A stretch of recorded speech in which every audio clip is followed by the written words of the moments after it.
Let's go to Romans chapter 6. Let the dead bury their dead. Romans chapter 6.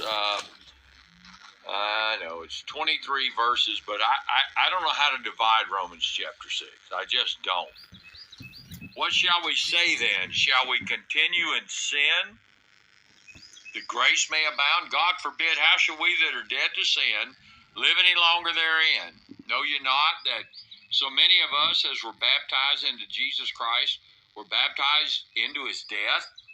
Therefore we're buried with him by baptism into death, that like as Christ was raised from the dead by the glory of the Father, even so we also should walk in newness of life.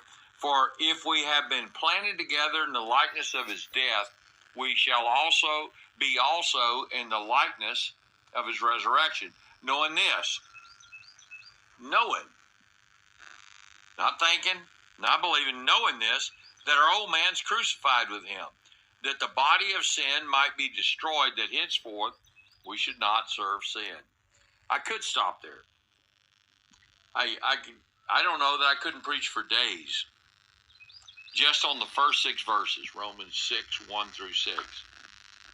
But then he goes on, he says, for he that is dead is freed from sin.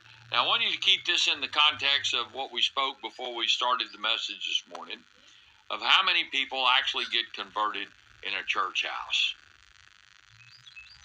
He that is dead is freed from sin. Boy, I guess my answer would be 0. But let's go on. Now, if we be dead with Christ, we believe that we shall also live with him, knowing that Christ being raised from the dead dieth no more. Death hath no more dominion